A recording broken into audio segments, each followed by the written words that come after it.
এরপর নাম প্রকাশে অনিচ্ছুক একজন প্রশ্ন করেছেন, রাসূলুল্লাহ সাল্লাল্লাহু আলাইহি ওয়াসাল্লামের জীবনী এবং বর্তমান প্রেক্ষাপট বিবেচনায় একজন অমুসলিমকে কিভাবে ইসলামের দাওয়াত দেওয়া যায়?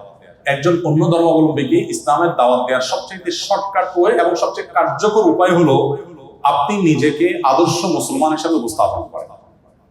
কারণ একজন অন্য ধর্মাবলম্বী তারা আমাদের ধর্মগ্রন্থ পড়ে না, কিন্তু তারা আমাদেরকে পড়ে, আমাদেরকে তারা দেখে, আমাদের আচার আচরণ, আমাদের কাজ কারবার, আমাদের সবকিছু দেখে সেজন্য ইসলাম এর প্রতি আগ্রহী হয়ে ওঠে। ইসলামকে যেন সে জানার জন্য আরো বেশি আগ্রহ তার মধ্যে তৈরি হয়।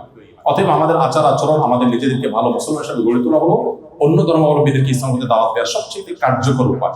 এর পাশাপাশি অনেকগুলো ভালো বই আছে এই সম্পর্কে, সে বইগুলো আপনারা মানুষকে উপহার হিসেবে দিতে পারেন। নবী করিম সাল্লাল্লাহু আলাইহি ওয়াসাল্লাম সম্পর্কে কোরআনে কারীম উপহার হিসেবে দেওয়া, এটা অনেক বড় কার্যকর একটি উপায়।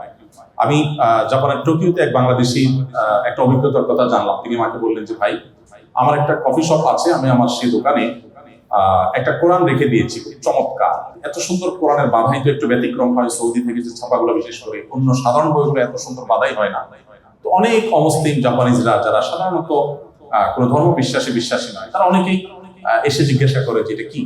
আমি তাদেরকে জাস্ট জাপানি ভাষায় অথবা ইংরেজিতে একটা কোরআনের কপি দিয়ে বলি যে এটা আসলে এটা, আমি একটু এক্সপ্লেন করে বলি যে এটা তুমি পড়ে দেখতে পারো। এই ভদ্রলোক আমাকে বলেছেন যে যারা তেমন কোনো ধর্মে বিশ্বাসী নয়, এরকম বহু মানুষ আমার হাতে শুধুমাত্র আমার দোকান থেকে ইসলাম গ্রহণ করেছে।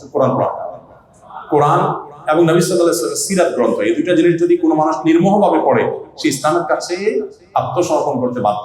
ফ্রান্সের একজন পলিটিশিয়ান, ভদ্রলোকের নামটা আমার মনে নাই, মনে থাকেও না, আমি বারবার চেষ্টা করি একটু নাম।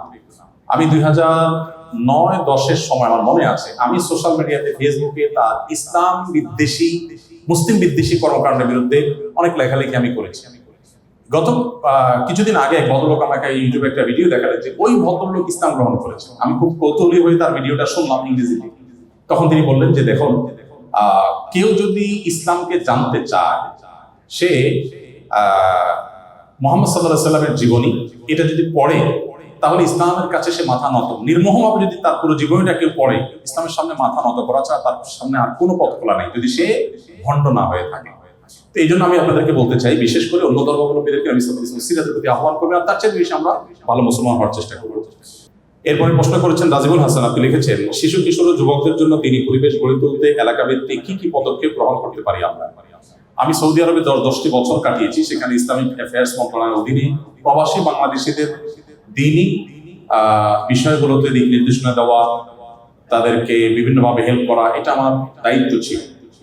সেখানে আমি দেখেছি সে দেশের প্রায় সব মসজিদ, হাতে গোনা কিছু মসজিদে হয়তো বাদ যাবে ছোটখাটো, বেশিরভাগ বড় বড় মসজিদগুলোর সাথেই সমাজের তরুণদের জন্য নানা রকমের ক্লাবের ব্যবস্থা আছে।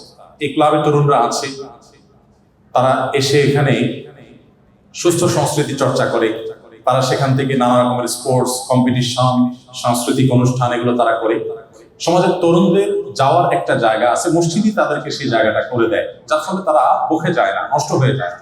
দুঃখজনক, আমাদের দেশের তরুণদের জন্য মসজিদে সেরকম অ্যাক্সেস দেওয়া তো দূরের কথা, ছোট বাচ্চা কাচ্চা একটু জোরে আওয়াজ করলে অনেক মুরব্বীরা ধমক মেরে বসে। এবং আমাদের দেশে কোনো মসজিদের সাথে এরকম কোনো জায়গা থাকবে যে জায়গাতে যে অফিসে তরুণরা বসে কাজ করবে, এটা আসলে আমরা চিন্তাও করতে পারি না। আমাদের নবী করিম সাল্লাল্লাহু আলাইহি ওয়াসাল্লামের মসজিদে নববীর আঙিনায় ইথিওপিয়ান সাহাবীরা এক ধরনের কম্পিটিশন, এক ধরনের খেলাধুলার আয়োজন করেছেন প্রশিক্ষণমূলক, এবং নবী সাল্লাল্লাহু আলাইহি ওয়াসাল্লাম তার সহধর্মিণী আয়েশা তার নিজে সেটা এনজয় করেছেন, দেখেছেন সেই খেলা। এখান থেকে বোঝা যায় নবী সাল্লাল্লাহু আলাইহি ওয়াসাল্লাম তরুণদেরকে মসজিদে তাদের আনন্দ, তাদের বিনোদন, তাদের সাংস্কৃতিক প্রতিযোগিতা এবং শরিয়া সম্মত যে সমস্ত কম্পিটিশন করা যায় মসজিদের আঙিনা, মসজিদের মাঠে, সেগুলো তারা সুযোগ দিতেন। আজকাল আমাদের কোনো মসজিদের মাঠে তরুণরা যদি কোনো শরিয়ার সীমানার মধ্যে দিয়ে কোনো খেলাধুলার আয়োজন করে, মুরব্বীরা তো বোধহয় ঠ্যাঙে একটাও আস্ত রাখবে না।